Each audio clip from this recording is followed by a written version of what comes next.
So Jobs to be Done is a framework that can help us pinpoint unmet needs in the marketplace. And there are very rigorous and systematic methods and approaches out there that allow us to do that. But it's not only about getting the right answer.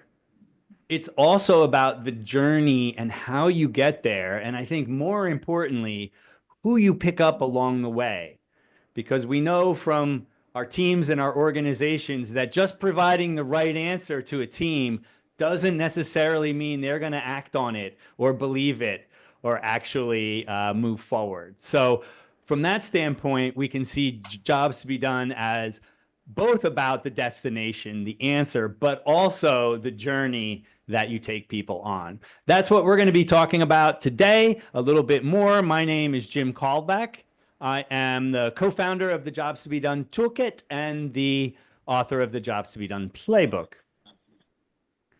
And I'm Elaine Mathias. I'm the other co-founder of the Jobs to be Done Toolkit, and welcome to our monthly community event, Jobs to be Done Untangled. Yeah, here we go. Jobs to be Done Untangled. A couple of quick announcements. We do have a new live training course that we're going to be launching in April, and we're also going to set some up for the rest of the year as well too. So look out in your newsletters. There's going to be some more information about our live trainings, and then also this is kind of hidden on our website, the Jobs to be Done Toolkit website. But you can reach out, and if you want to book direct coaching with us, you can do that as well too. So book team coaching with me. With no further ado, I'd like to welcome a return guest here at Jobs to be Done Untangled, one of our community pillars here, Wolfram Nagel from TeamViewer. Hello, Wolfram. Hi, everyone. Yeah. Here again. Yeah. Calling in from Germany. Where are you in Stuttgart? Outside of Stuttgart, right? No. Out of Stuttgart, 30 Yeah. minutes. Yeah. Okay, great. Why don't you tell the folks a little bit about yourself and what you do at TeamViewer before we dig into it? So yeah, sure. So I'm with TeamViewer for 8 years now as a UX designer, and since about 2 years, I'm really focused on UX research. So I'm driving the UX research topic a bit forward, and I'm not doing UI design anymore. So as I said, doing research and supporting other colleagues when they need customer insights in various flavors. So yeah, usability testing and interviewing and all that stuff. Yeah, great. And on previous installments of Jobs to be Done Untangled, I think you kind of wowed the crowd with some of the tools and the systems that you've developed and that you've implemented. And we're glad to have you back here to tell us, chapter 2 of that story. So I'll hand it over to you, Wolfram, and then you can share some of your wisdom with the group. If you have any questions, you can put those in the chat. What we're going to do at the end, we're going to have a good amount of time for a discussion here. So if you have any questions, put them in the chat. We'll copy them over, and then we can have a nice discussion. But over to you, Wolfram. Okay, sure. Can you see my screen? Yeah, we can see it. Okay, cool. Yes, I prepared a few slides to give you an introduction on how we use Jobs to be Done and AI in the meantime to support our UX research initiatives. And if you have a question anyway, anytime interrupt me, or we discuss later anyway. So first of all, you all know the double diamond, I'm pretty sure. So this is the problem. It's about a problem in the solution space. And we some like 4 or 5 years ago, we developed our own framework, not because the other frameworks don't work well. We just adjusted it to our environment. You can also see the double diamond here. This framework is inspired by other frameworks like the design thinking community and triple diamond from Zendesk, for example. So it's basically about, so we call this framework customer-centric value creation framework. And UX research basically lives here. So in the problem space and in the solution space, we support our colleagues with whatever they need. First, we try to identify the problem as much as possible. Then we decide on, okay, this is the problem we're going to tackle. So we do this basically with Jobs to be Done. And then in the solution space, ideation, workshopping, feasibility check, usability testing, all that stuff. once it's approved and everything is fine, then it can be developed. So that's the framework in a nutshell. And when we get a request, or when we need to understand our customers better for a new project, new feature, or an area we didn't do that much yet, we start in identifying the problem with basically the focus is about jobs to be done. So we use jobs to be done, the jobs to be done mindset to do that here. So then we do interviews with the jobs to be done flavor. So we do jobs to be done interviews. This is just how it can look like. So all the slides I'm going to show you are a bit blurry on purpose because I cannot show you the data, but I will explain what all the information means. So this is just an example, an interview with 6 customers or 6 interviews about a specific topic. And we cluster all the information. It looks a bit messy at the beginning, and then we cluster and structure it a bit. We use job stories to summarize specific parts or also the whole interview to share later with colleagues. So job stories as a solution agnostic summary of what we found out. And then let's go on. So this is another, like a summary or a board of one specific interview. We cluster these notes in a way, and also the colors have a meaning. Red, for example, is used to highlight negative feedback. So they complained about something or they had a negative experience. We are specifically interested in these experiences to improve that. Blue, for example, means this is a feature request or something solution related, or we had an idea. So this is marked with blue. So stakeholders can go in there and check for negative, positive feedback, which would be green. And then these post-its here have these are need statements, or so like from jobs to be done perspective.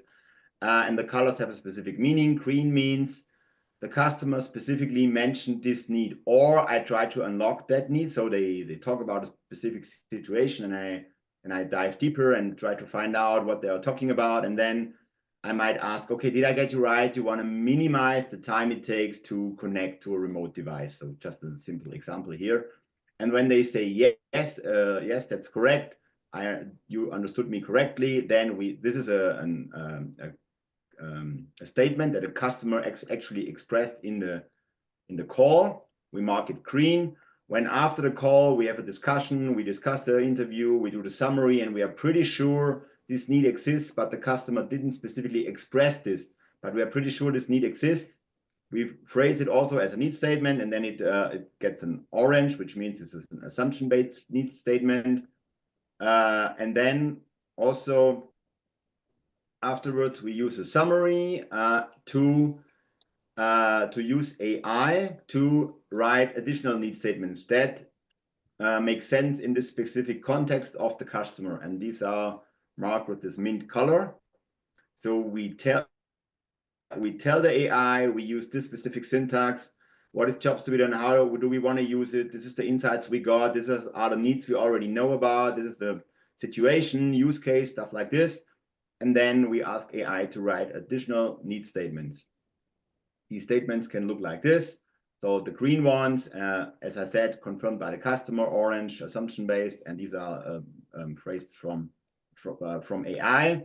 The abbreviation means MTL, means maximize the likelihood. MTE, minimize the time it takes, and MTT, MTT, minimize the time it takes, and MTE, minimize the effort. So we only use these 3 abbreviations or parts to phrase the need statements. And then the rest is following outcome-driven innovation syntax.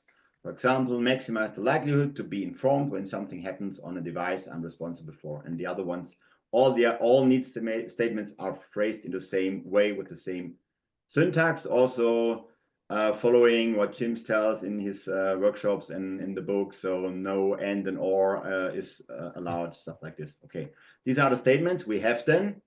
Here's an example how we did it with, so we did 5 interviews. You see the extracted need statements, the green ones, the mint ones from AI, and the other ones we created afterwards, just extracted from the individual interviews. Then we combine these and sort it by type, again, by confirmed by a customer, after the interview, and AI driven. Then we check the statements again. So are there duplicates? Do they make sense? I mean, we were in the interview, and we also can estimate if the statement given provided from AI makes sense, yes or not. So we sort the ones out that don't make sense, and then we put them on a job map. So this is a job map, also according to outcome-driven innovation. We use these 8 steps from the beginning to end. So a trigger in our case could be, so when you remotely want to solve a computer problem, a trigger in the define step here could be, I get a notification that a device is offline, or that the disk space runs out of disk space, or customer has a computer problem. So this is a trigger. And then you go through the individual stages. I check if this issue existed before, if we know about it, do we know the customer? We agree on a call to help them. Then here we are in the call. We hopefully are able, not we, I mean our customers, but the one who works on this job or has this job, solves the problem hopefully. And then when, for example, the customer or their client can print the Word document again, so printer works again, then the job is done. And this is, and we just structure these individual needs into these specific steps. And then, so these are all qualitative insights. So at least one customer has this need, or we think this one customer has this need, or AI provided a statement. But first of all, these are too many. You cannot work on all these statements, and we don't know which one is the most relevant, representative one for a specific target audience. What we do then, we quantify these statements. So we pre-select some representative ones in a workshop, or we, based on what we know about this specific job, we select some and put these into a survey to get the rating and the quantification with the help of many other customers. And then such a survey can look like this. So we use our own tool, which is called the user focus program, to create these surveys. So we have the need statement, and then they are asked to rate it by importance and satisfaction. So how important is this need for you, and how satisfied are you right now regarding this need and with the solution you're using right now, or how you are doing it at the moment. And then, so another example here, we get the results. So the higher the score, the more the underserved need is. We can, on the left, we can also use filters to find specific clusters and filter by usage type or user type or IT skill or role they have when they use the product, and so on. And then, so the higher the score, the more underserved it is. Important satisfaction, you can see here a huge gap. And we also get, we can also show it on such a chart here.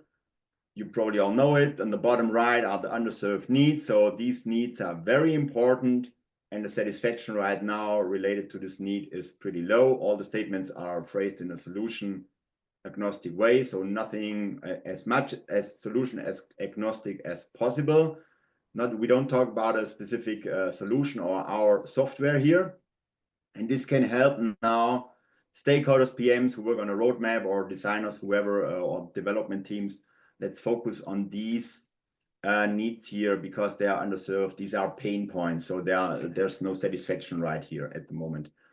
And then we got a quantification, and then, so these individual statements, it doesn't even matter anymore if they came from a customer, if we wrote it, or if AI wrote it. When 700 participants in a survey, or with the filter here, only 160 left, but still enough. If they rate it as an underserved need, it's valid to dive deeper and to solve this problem or to address this need. This is another example when we are pretty pragmatic always. So we don't always have the time we would like to spend on such an initiative. In that case here, it doesn't even show a complete job map. Again, we did interviews, we found out, and we phrased the need statements, but we didn't have a survey. But these are too many statements.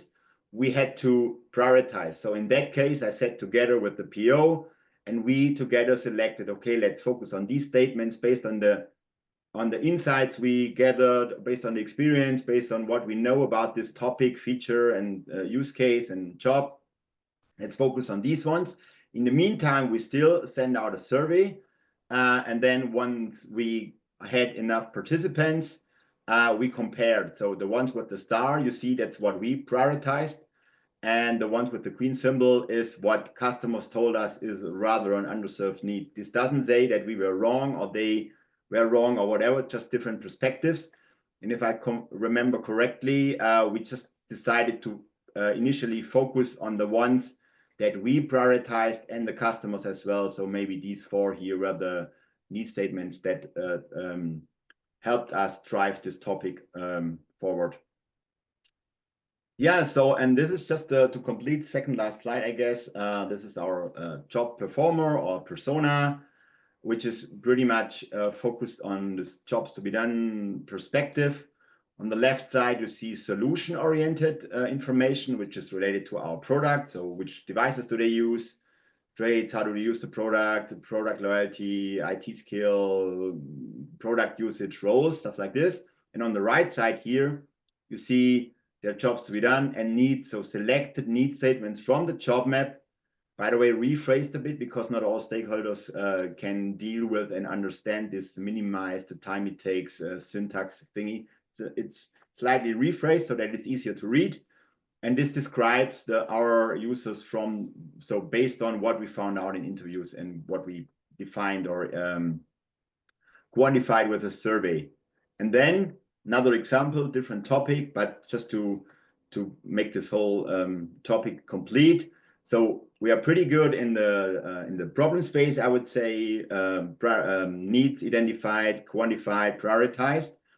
And then when you have to solve this need, or when you have to address a need or solve a problem, a pain point, you have to make sure that your solution still addresses the needs you want to focus on. I just picked this example here. Probably you know this listen to music example.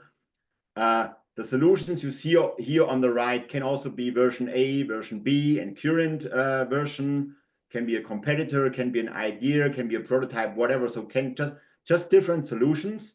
On the left side, you see need statements. So let's just assume we're in the listen to music space. We want to solve this topic. And we defined, or we found out that these need statements are the most relevant ones. So we want to address this with a new solution. And just using this example now, for example, if you want to minimize the time it takes to listen to favorite music on the go, maybe the LP isn't the best solution to do this. Streaming music maybe is easier to listen on the go, of course. So this solution addresses a specific need pretty good. But another example, so if you want to demonstrate your music enthusiasm to visitors to your home, so I have a large collection of music and here's my LP collection, or so all the music I'm listening to, maybe you can share and show your LP collection. You hang it on the wall, or you show the big collection of your music, and maybe this is the better solution to address that need compared to streaming music, because I just have it on my phone. I cannot really demonstrate that I love music. So this is just and then by this you can check how well which need is addressed, how well which solution performs according to these different needs, and then you can. So this should help to prioritize or to decide rather neutral, less subjectively on which is the best solution, because you never should forget which problem you want to solve, instead of just picking, oh, let's go with that solution because I think this is the better one. So never forget to match it or to map it with the need statements you want to solve. And that's basically it. So in a nutshell. And that was a nutshell. I mean, you took us on this journey and had a lot of different components to it. We got a lot of questions coming in on the chat. Keep sharing your screen, because I think, yeah, and congratulations for doing all that, because very often people only do parts of it. So you showed us kind of from the beginning, from interviews all the way to prioritization and pain matching. But we might want to go back and look at some things in a little bit more detail. I had maybe one of the earlier questions, a question about your earlier slide. Why do you limit the need statements or the outcome statements to minimize the time, minimize the effort, and minimize the likelihood. Yeah, those three. You only have three. So what you're saying is Yeah. any outcome or need that you hear can go into one of those three types. Is that right? Yes. So I joined a workshop with Strategin like many years ago, and so previously they had more variants in that, Yeah. and in that workshop I learned they in the meantime I think they only use two even Really? minimize the time it takes. So it's possible Cool. to phrase each need statement with these Yeah. three.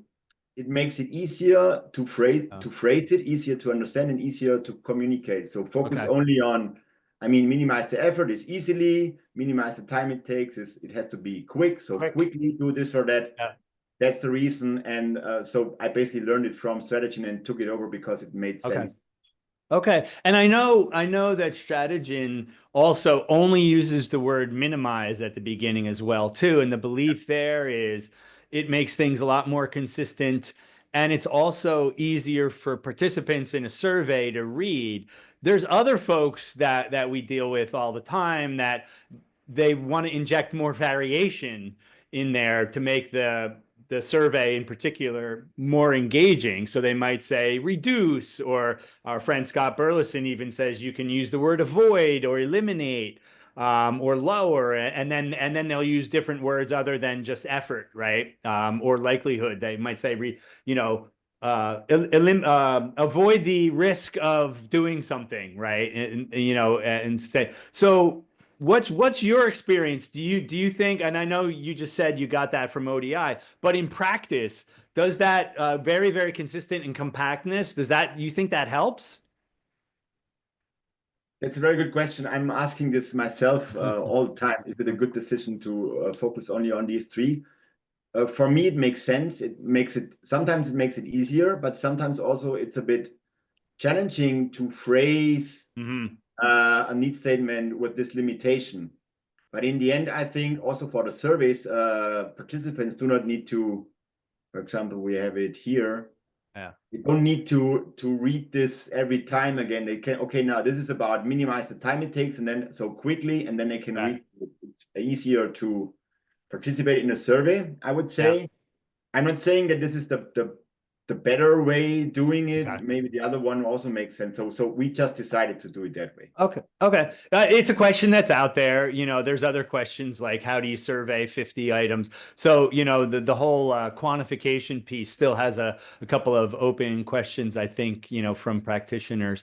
The next thing, we had a bunch of questions about your job map. And I think it was Tommy raised his hand, and Hebo also has a question about the job map. Tommy was saying, and you can come on here, Tommy. It looks more like a service blueprint. Is that what you were saying, Tommy? I, I was just curious. Obviously, there's a lot there, but I was curious if you've ever seen examples where the the jobs are kind of broken out to help tell that story in a blueprint, maybe in a lane, right? So sometimes you can use different ways to help set that context, right? So storyboard, there's a lot of ways, and I was just wondering if this was a little reminiscent, right, of kind of the general prescribed format of a service blueprint, with the stages, et cetera, or the journey, right? I mean, this could be, a journey as well, but I was just wondering if this could be, has it been used before? Has it been thought of? What are the pros and cons of maybe using the job, like outlining the jobs and job statements in a blueprint type of format, right? So I haven't seen it. Thanks for the question. I haven't seen it before, but we are dogmatic with a few details with so how we phrase it, how we use the syntax, but in general, I'm pretty pragmatic. So, and I wouldn't say I would say it's not a problem, or it's worth a try to add needs also to a journey map, maybe even because needs occur in a specific Mm. step. So I wouldn't say this is a no-go. But so answer your question, I haven't seen it before, but Mhm. probably this I could imagine, but I don't know. Sorry, thanks for zooming in here. Tommy and I were chatting there on the side a little bit. Yeah, I mean, this is what I'd call a job map, Wolfram. It's not quite a service blueprint or a journey map. No, no, it is a job. Yeah, sure. It's a job map. Yeah, it's not describing your product or your solution. It's describing the steps in the job, right? Yes. Yeah. And it actually, so it doesn't, so it's not always possible to be super solution agnostic. And I can just recommend Scott Burleson's book, Statue in the Stone, where I learned that this is not completely wrong if you add some kind of solution-ish stuff into your need statements. But this is generally in general solution agnostic, and a competitor could use this as well. So it's not about our product; it's about a job. Someone wants to help someone with a computer problem. You could even remove remotely, and the need still exists. So this is independent. Yeah. It's independent. Yeah. And the one thing that I found too, you know, going back to my opening statement about bringing people on the journey, is that sometimes when you abstract things away from your own product or solution too much, you lose stakeholders. I had this when I worked for GoToWebinar, and we created need statements, and we didn't use the word webinar. We said online session. And our stakeholders are like, why do you keep saying online session? It's a webinar, Jim, you know? So I just called it a webinar, you know, because everybody knew what it was. And we were only fooling ourselves by not using the word webinar, right? And it's an online session, you know, I got to be technologically independent. But if my stakeholders' eyes are going to glaze over, then I want to be pragmatic about things too, right? Yeah, very good example. So I have this struggle also sometimes when it's too generic. Then it doesn't resonate with the colleagues and the customers anymore. So sometimes it's not fully solution agnostic, because I mean, we are talking about our product. If it's too generic and I talk about solutions that do not make sense in our context, so there's no reason. So that's why sometimes we mention our tools somehow, because this is the limitation I have, right? Agree. And my kind of rule of thumb is your starting point should be, I can do this all solution agnostic, and you maintain that position only when you realize you can't, right? And if you bend, it's the exception, but you're still trying to bend towards the solution agnostic. And for me, I think in a pragmatic situation, that's okay, particularly if it gets you the results that you want and the team is along with you. Yeah, and Hebo, I just want to, kind of move along here. Hebo, you had a question about the job map too, and you're putting the needs in the job map. I think that's what this screen is showing. Do you want to come on, Hebo, and ask that question? Yes, I was just wondering, I haven't done this before, so I'm quite new to this. But is it common that you put it this way, like the outcomes under the job steps like this, or is it different ways you could approach this? I'm pretty sure there are different ways. We're just following this approach from ODI, and also Jim's talks about this in his book. And also when I attended Jim's workshop, like, when was it, Jim? 4 or 5 years ago? A while ago. You were one of the first ones in, yeah. So we did it that way, and this made a lot of sense. So that's why we still practice it that way. But I could imagine there are other ways of how to map need statements. So we do it that way, and it makes sense for us. And I also talk to other colleagues, a regular exchange with others who apply jobs to be done in their company, and I also see similar job maps. At some point, though, you got to move to like a spreadsheet or something, or do you just go right from here to your tool, which I want to talk about, by the way? Is there an in-between step? Because I find that if you start to get this many need statements, that you're eventually going to move to something like a spreadsheet so you can manage them and look at them all in a different format. Do you do that, or you just go right to the questionnaire from here? So I don't have a solution for this challenge yet, because we have another job which is way bigger, and we have like 400 or 500 need statements. Oh, jeez. No redundant ones, but very specific on a detailed level. So, Yeah. and this is the good thing about jobs to be done. When you have these specific need statements, you can really identify individual detailed differences. Yeah. So usually we go from there, or what I showed you the other one here, this one, we just create adjacent job maps, I would call it that. So we select the need statements that are relevant for a specific, more detailed job. Gotcha. Under this main job, there's a Right. specific job which is very, specific. And then we move some need statements out because you cannot share we call it the master job map always with any stakeholder, because there are just Gotcha. so many need statements. So we prepare it for them and select it, either put it on we sometimes even do I do just a list in Confluence. I create a list of all the need statements, and then they can read through it, and I ask them, please select the ones you wanted and you think are most relevant, or vote for it, and then I go back to the job map. So it depends on who you work with and how you present it. Gotcha. Yeah. And that underscores the hierarchical nature of jobs, which actually leads very well to Ahmed's question. He says, what's the difference between sub jobs and focus jobs and main jobs? Ahmed, do you want to come on? Were you looking at this screen here, or should Wolfram go to a different screen slide? Hi everyone. No, it's okay for this from this screen. It's okay. I just want to understand, because I'm still in the first chapter of your book, and you I think you mentioned something called sub jobs. Okay, I understand the functional, emotional, and all of these things, but I cannot understand what's the difference between the main job and sub jobs and all of these three buckets, which is the emotional and functional and all of these things. So if you can clarify more about that. Thank you. Okay.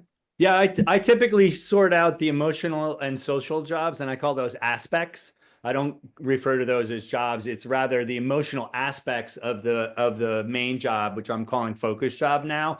But in a nutshell, when we talk about a job or a job step, it's a functional job step, and that comes in a hierarchy. And I think that's what Wolfram was just mentioning here, is that they have this master job, but then they can go at another level of granularity, and there's actually a job map inside of that. And within that, there are sub jobs in there as well too. So Ahmed, I would encourage you to look at the conversation, at least in my book, about hierarchy. And I'm going to put a link in the chat here from our friends at Vendbridge.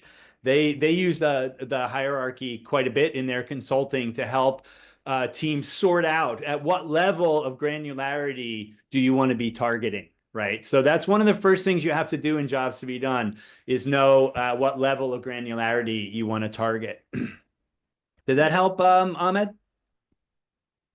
Yeah, for sure. Okay. Thank you so much.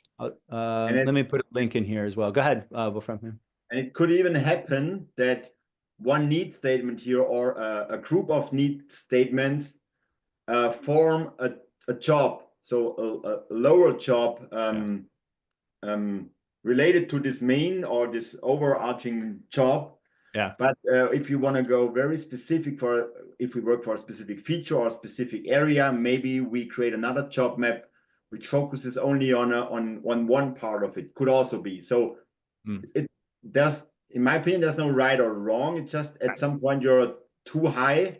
When it's too high level, then it doesn't help. When it's too specific, you won't touch or you won't solve related needs or related jobs or other tasks or whatever users do, because you only focus on that one. But with this one, you are pretty good. You are very specific, and you know everything about that detailed job, but you will not learn, or you will not find out, or you cannot share insights with colleagues about adjacent needs or jobs. So a need can be a job even.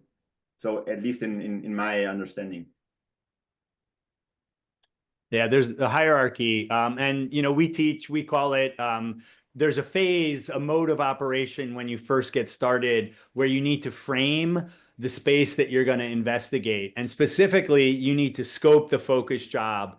And that's about going up and down or thinking up and down, but also thinking left and right. What are related jobs, and trying to get the job that you're going to use as the unit of analysis for your research, try to get it the right size.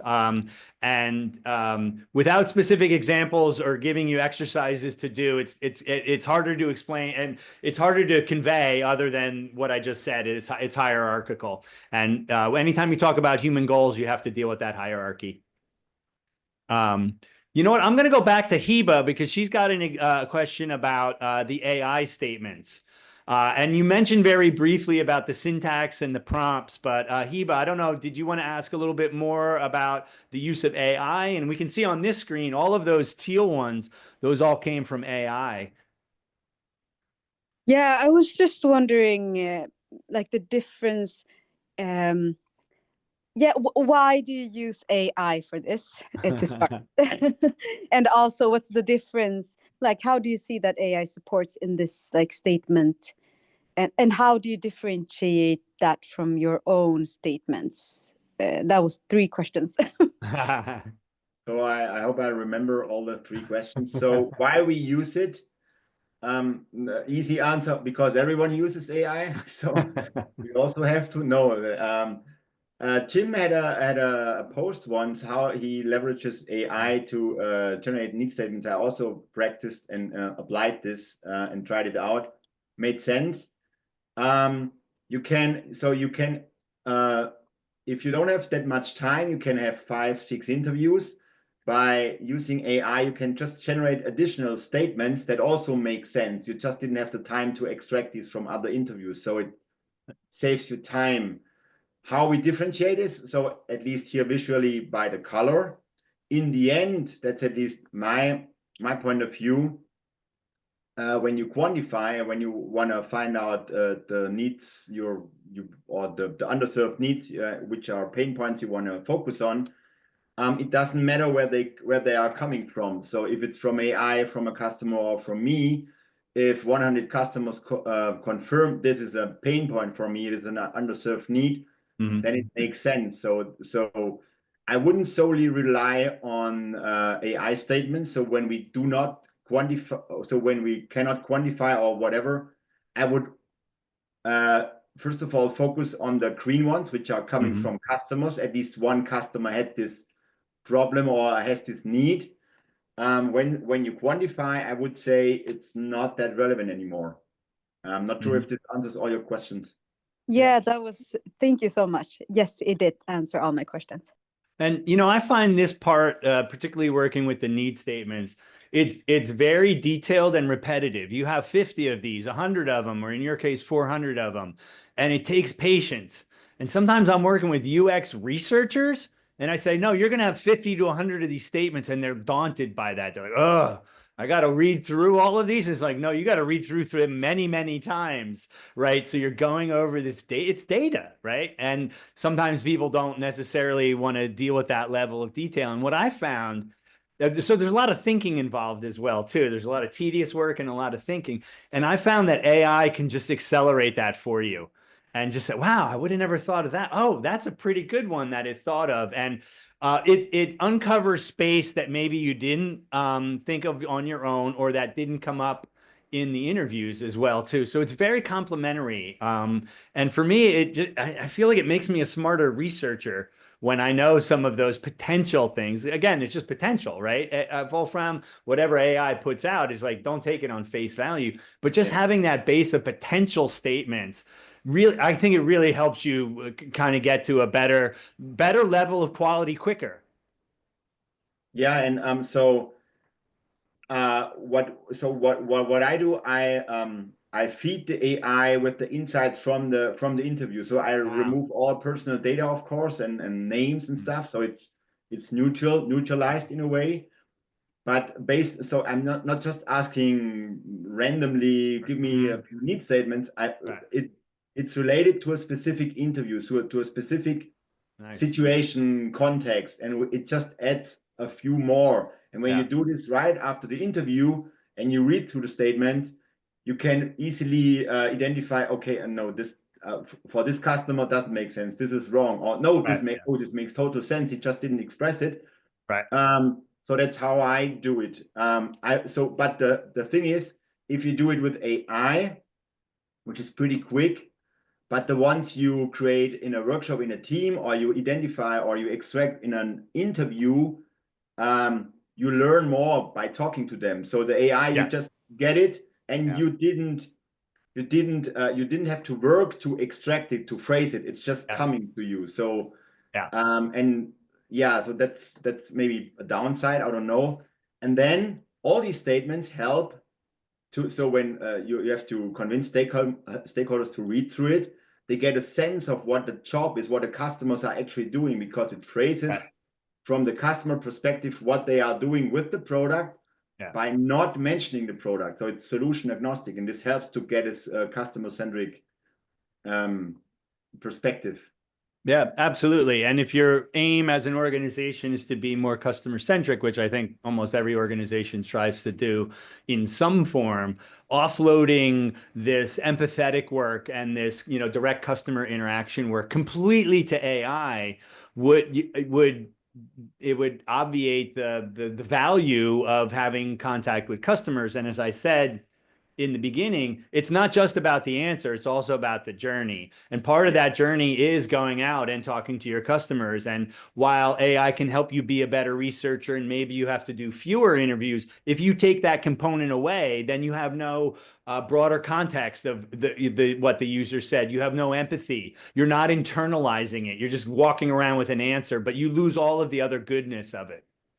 Yeah. So let's say you can do 3-4 interviews, maybe 5, maybe less if you don't have much time.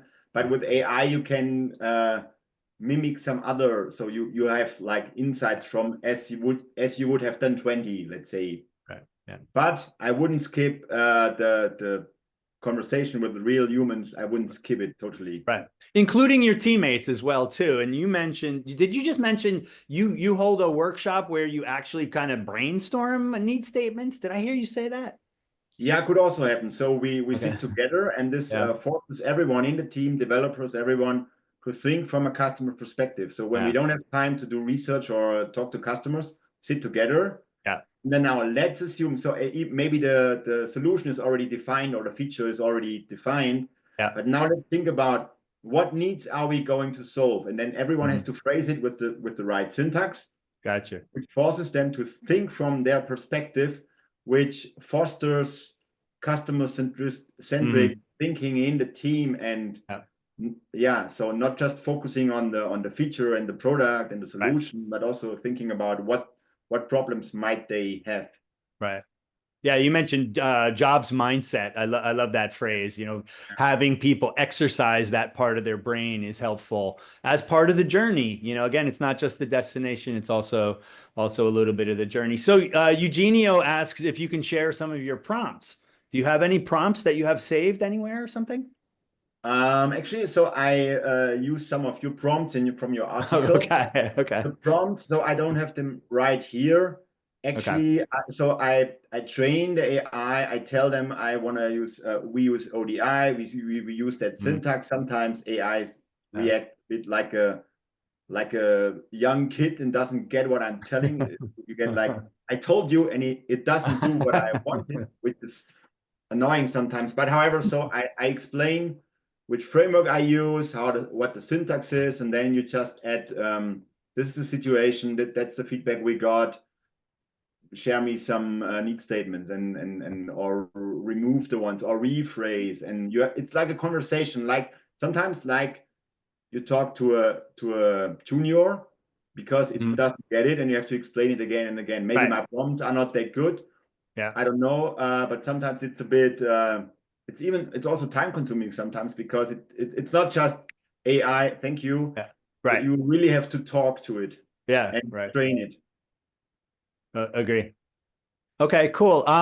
There is a question about the chart, the underserved needs chart. You went kind of quickly. This is right from ODI. Yeah. So what do you call this chart? Heba was asking. ODI calls it, I guess, opportunity map. So I would also call it so opportunity. Doesn't matter how you call it, but it identifies pain points, opportunities. So addressing this pain point or this underserved need is an opportunity to be better than the competition, to have a better product, to solve your customers' problems better. So yeah. Okay. Can you go back to the survey? I think it was on the previous slide or maybe the one before. So for folks that have never done this survey before, first of all, Wolfram, you correct me if I'm wrong, but you created a tool where you have this survey running live at any one point in time, right? Yeah. Yeah. Okay. So can you tell us a little bit about the survey and the tool that you created? Yeah, so this tool is it's our research tool. It's on, first of all, it's a customer database with a lot of information about various customers, so we can pick specifically the ones we are interested in related to our job performance, for example. So IT skill, role when using the product, and we can select from there. This is one part, so the customers there. Then we can also run various surveys. We measure UX. We use UX scorecards, and we use different surveys like system usability scale or UEQ, and also in normal, usual like questionnaires, and then also jobs to be done surveys, which is pretty simple to create a service because there's a template. You just have to add the various parts of the statement, and then it automatically creates this survey. So all the statements that begin with minimize the time it takes are grouped, and the other ones, maximize the likelihood and minimize the effort, are also grouped, which I found in a Medium article many years ago, in which it was always challenging how to phrase these, so how to phrase the statement in a survey. If you always have to repeat, minimize the time it takes to blah blah blah, minimize the time it takes, it's tiring for participants. So I found this is for now, if someone has a better idea, let me know. This is for now the best solution we have. And then we ask them rated by importance and satisfaction. That's right. So it's we have a template, and it's automatically translated into this layout. So importance and satisfaction gets measured. How many of these are you doing in a survey? Is it like 50 or 100? How many statements do you have? You mentioned it once, and I'm following this. So we have max 50. 50, okay. Then it's too much. Also, with 50 statements, it's always, I'm not sure if this is too much already, but if you only put 10 or 15 into it, I mean, how does it help you when I put 15 of these identified statements? So 50 is the maximum 50.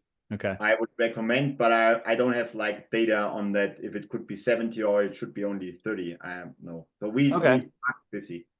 And then you get importance and satisfaction scores, which then allow you to plot it on that graph there. So those are the importance and satisfaction scores, right?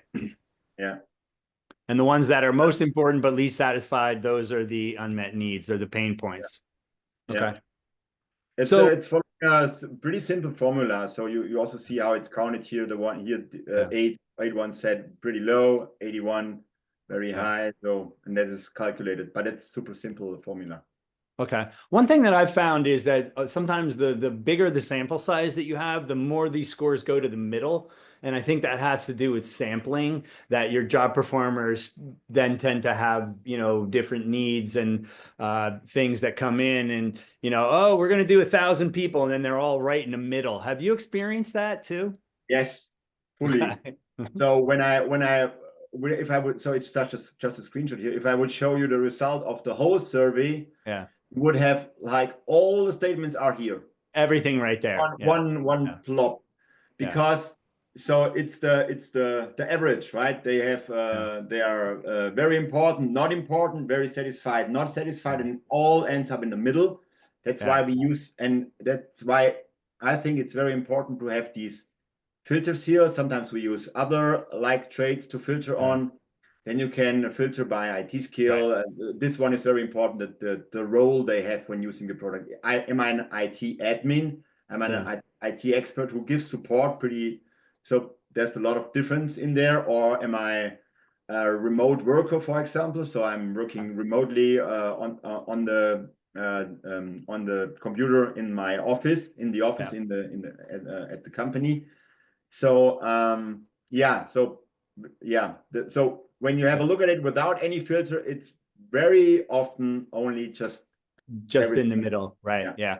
Which is why when you do this survey, I know this is kind of baked into your tool, but if you're just doing a one-off survey, you also need some questions at the end or at the beginning, wherever you do them, that get into things like what we call job differentiators, or the contextual things that are going to make a difference. Like pick the top 5, large versus small, or whatever those conditions are, novice versus not novice, because you're going to need those to filter by to get more meaningful results. I just had that with a company that I was coaching. They do online language, English as a second language. And we did a survey with 400 people. They were all in the middle. And then they took some of the differentiation, and some of them popped way out depending on the groups that we had. Like the needs popped really high as soon as you filtered them. So you need to think about how you're going to filter the data in advance. Yeah. We had another question. I think this is from Ahmed about curious what happens in the company after you do the jobs to be done analysis and you map everything out.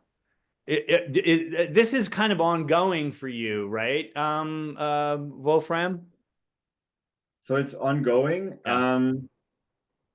It depends on who the stakeholder is. So recently I have a request from a colleague, from a designer who works on a specific topic, and he had different variants of a new solution, or of a new page in the product, and how should they structure it? What's the better option? Do we have drop downs, or so stuff like this? And he wants to know about the pain points, or the relevant needs, and they use it to, as I said, or as I tried to explain with this listen to music example, to check which solution could address these needs better. So you need to have these needs or problems or pain points, call it however you want. So here I'm pretty pragmatic and not dogmatic.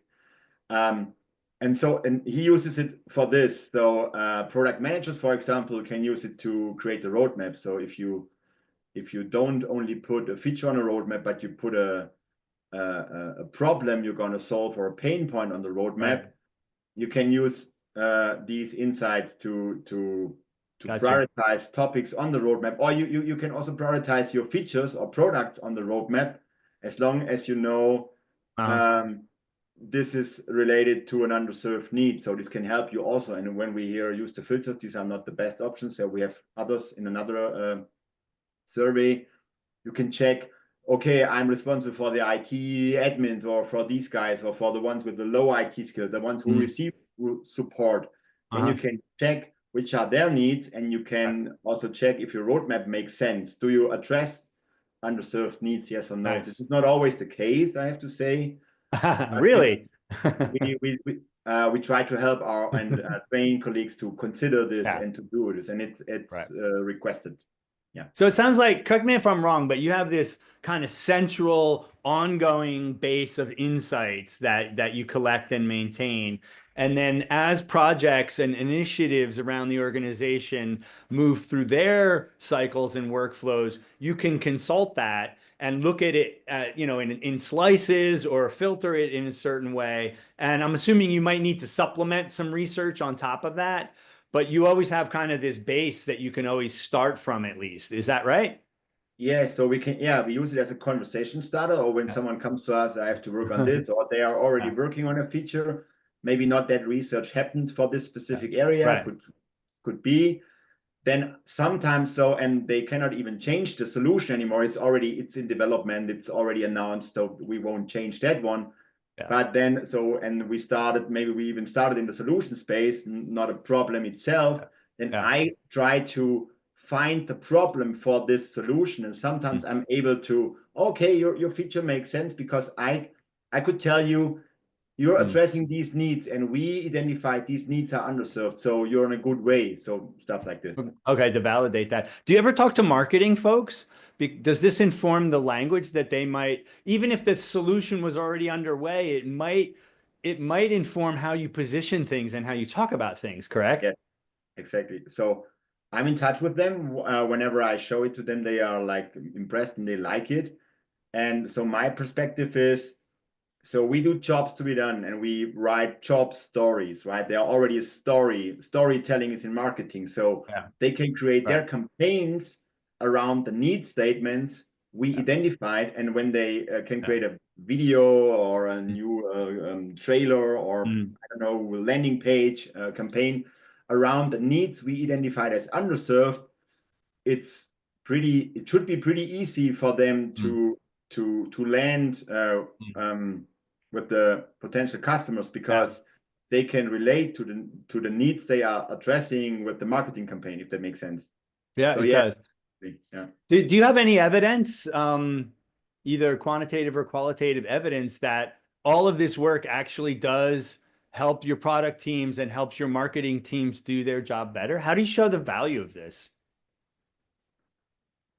Very good question. I don't have full evidence all the time, but when colleagues apply it or get this data or can use it, it helps them to argue that so we had this one, so we had different versions of a UI mockup, whatever, and then there was a presentation, and there were a lot of questions. I would like this one is better, and that one is better. And then I told the colleague to can you so you should use jobs to be done or need statements to explain what you did. So use the insights, and these are the needs we identified. They are underserved. That's why we are going. That's why we are recommending this version. Yeah. And there were a lot less questions, because the storytelling, the explanation did make more sense. Yeah, and that, again, that's how I kind of started things out as well too. And yeah, you might not have any hard data that you're making more money or you have more people using your product, but I think at a minimum it keeps teams aligned, right? And helps teams focus and also validates what they're focusing on, right? Which I think has effects in terms of forward momentum and making progress as a team, and fewer do-overs, as we say in English, right? And there are all things like that, maybe more of qualitative of nature, that you can see as positive benefits from this type of work. Yeah, so I would say it reduces the potential risk shipping and working on the wrong feature, which is good for product managers, in my opinion. Yeah. And it increases the confidence. So I cannot wait for the release, because I know we are addressing underserved needs. Right. Yeah. And I can sleep well at night, the night before the release, because I'm convinced it makes sense and it's less guesswork. So that's what we are supporting. And there are so many factors that play a role. That's why it's hard to say, okay, this is coming from the jobs to be done. From the jobs to be done, right? Yeah. The causality is hard. Yeah. I get it. Yeah. One question that I like to ask folks is, does your organization lack ideas? You're just sitting there at your job and nobody has any ideas what to implement or which problems to solve. That's never the case. The question is almost always, we have too many things, and we need to know what to focus on with confidence. And if jobs to be done can give you the focus with a sense of confidence, that's gold to move forward in any organization, I think. Yeah. And of course, if the answer is right, then that's all the better, right? So we just hit 1 o'clock Eastern time here. That's the end of our session. Wolfram, it's always enlightening and encouraging and inspiring to see your work. That's why we had you back on the show again. Thanks for that update, and thanks everyone for joining. Elaine, I think we got through a lot of the questions. I just wanted to see if there's anything from your side that we missed. No, I think we got all the questions. Thank you, Wolfram. That was so insightful, and the two of you handled the questions really well today. Great. Fantastic. Thanks, everyone. We'll see you next month.